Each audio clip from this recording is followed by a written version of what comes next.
Something extremely disturbing was just discovered inside a proposed American gold and silver law. At first glance, the bill appears to be about recognizing gold and silver as money, but hidden inside the legislation are two words that should terrify every American: social credit. The bill specifically warns that gold and silver payments cannot be used for government surveillance or social credit scoring. It even defines that system as collecting data and restricting access to services, benefits, or opportunities based on someone's belief or associations. But here is where this gets even more disturbing. This language is not limited to one strange bill in Iowa. Similar warnings are appearing in gold and silver legislation across Arizona, Minnesota, South Dakota, and West Virginia. Different states, different lawmakers, but the same chilling warning. And in my last video, I revealed that 11 states have now passed laws recognizing gold and silver as sound money again. But the deeper I looked into this, the more I started wondering,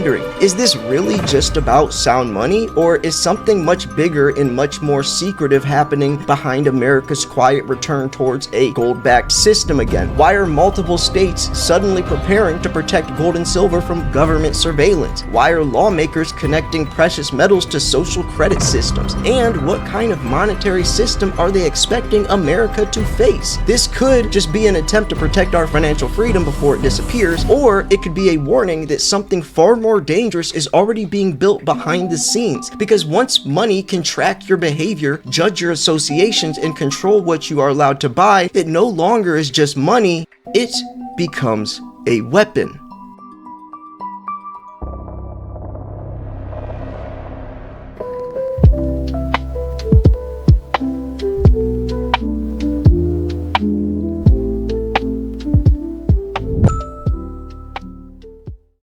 Alright, Silver Stackers, here's your daily debrief. My name is Silver Slayer. Now let's just jump into it. 3 months ago, I uncovered the Silver Act, which was so intriguing, I decided to start investigating the legislative side of precious metals and how the landscape has been drastically changing and evolving. Since the Silver Act, which is the System Integrity Through License Vault Expansion and Resilience Act, I've also uncovered many more. Also covered last week the Precious Metals Parity Act, the Critical Mineral and Extraction Tax Parity Act, the Gold Reserve Transparent Act, along with the Fort Knox audit, Coinbase and COMEX moving to 24/7 market trading, Florida last month making precious metals money again, and Alaska, and now this, the Transactional Gold and Silver Act, which could be the scariest with the most conspiracy behind it, since we're talking about social credit systems and online surveillance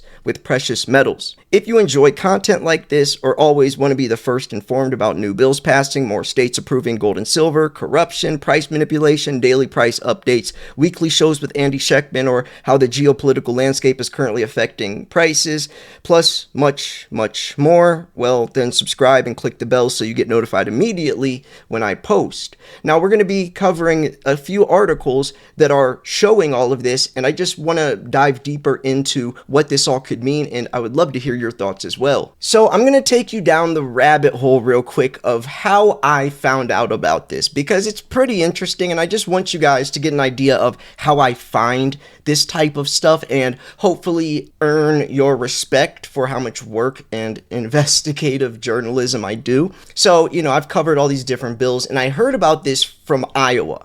Now, I thought this was just Iowa approving gold and silver as legal tender, because this is the article I found. House panel advances bills to make gold and silver legal tender, lower utility costs. So I was, thinking nothing of it at first. So I'm reading through all of this, but then I found this. Because all of these are also bills that, that are what I've talked about. But I found this that says silver and gold.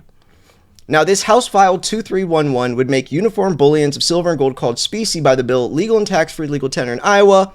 And I'm like, okay, sure. The bill requires state treasurer to establish a bullion depository, requires a state treasurer to establish a bullion depository to store bullion, which it defines as refined pieces of silver that are more than 99% pure. But listen to this. Under the bill, the treasurer would also establish an electronic payment system to utilize the stored bullions and submit an annual report of the economic impact of recognizing specie as legal tender. So I was like, what's up with this electronic payment system? And I was like, wait, this isn't the same thing that I've been looking at before. And then I started looking and I found, where's it at? I found this, the Transactional Gold and Silver Act. It's the same thing. They're talking about the specie, it's here, specie-backed electronic payment system. So I was like, okay, I connected the two dots, and then I started looking into all this. And then I realized this is very concerning. And it's not just, this is the main article we're going to cover today, by the way, folks.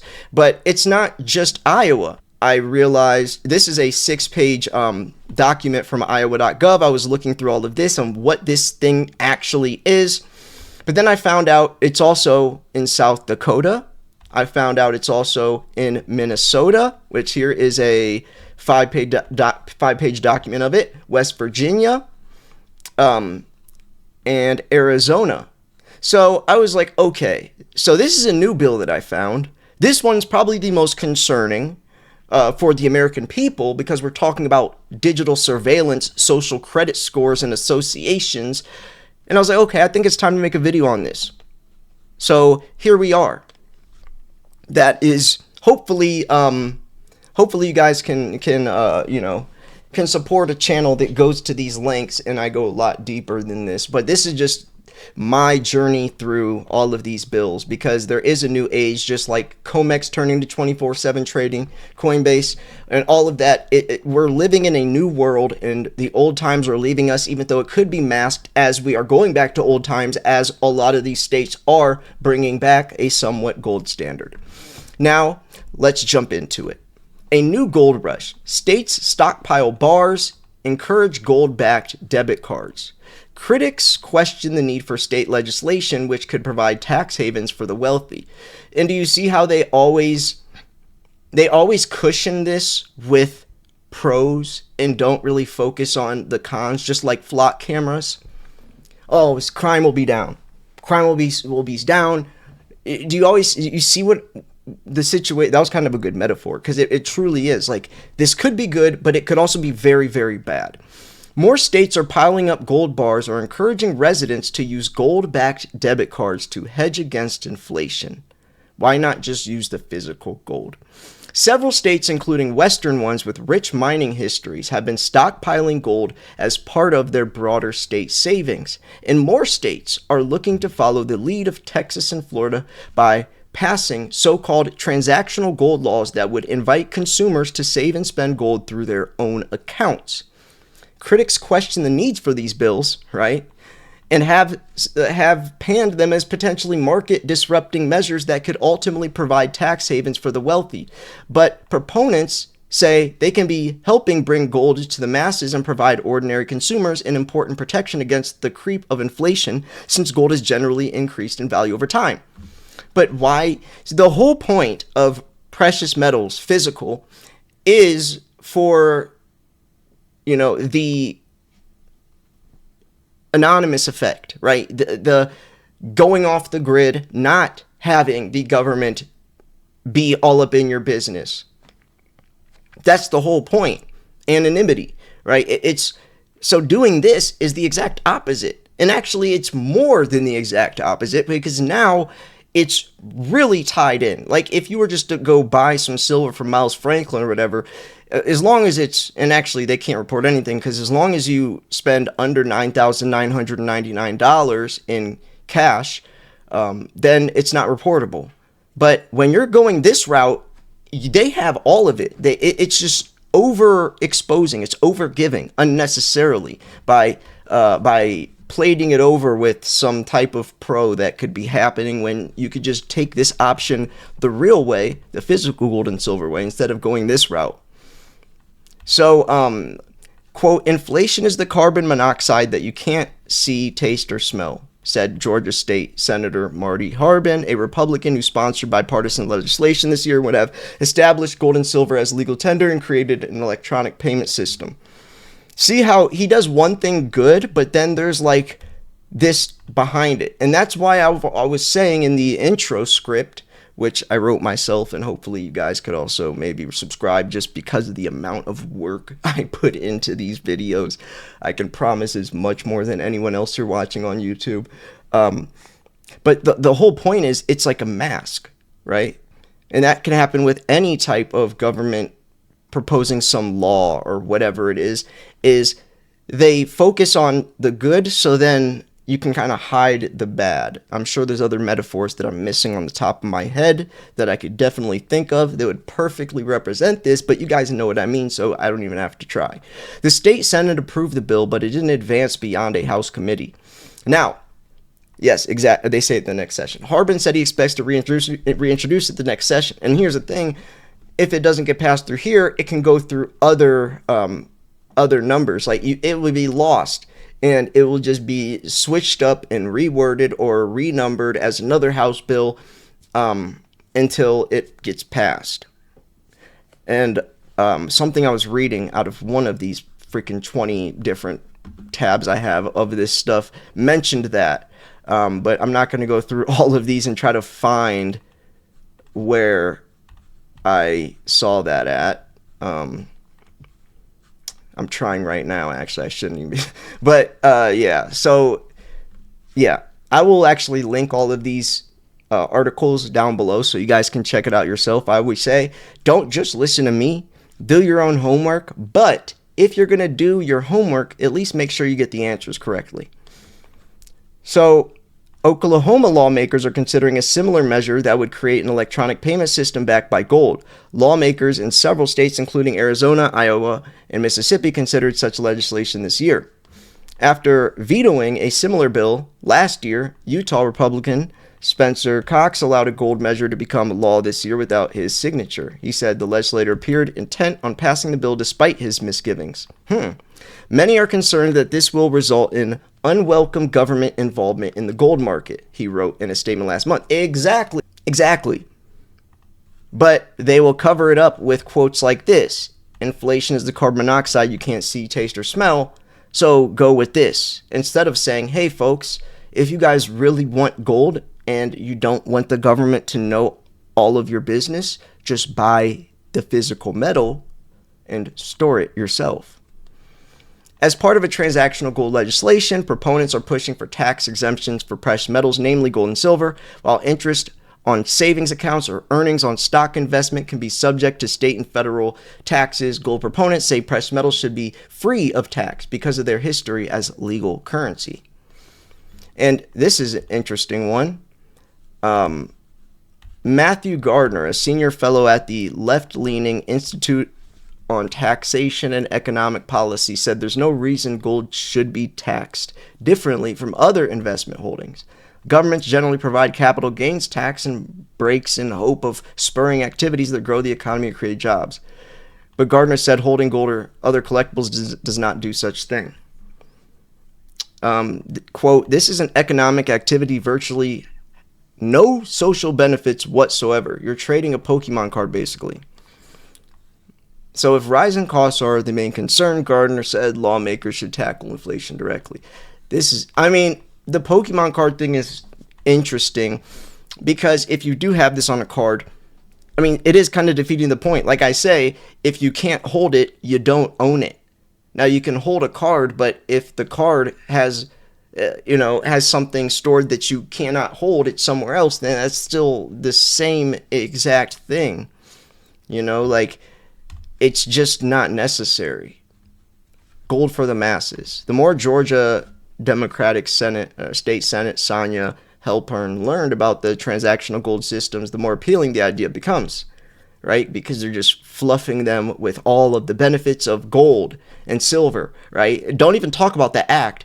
Just make it look so good because of the millions of reasons why gold and silver are such a benefit.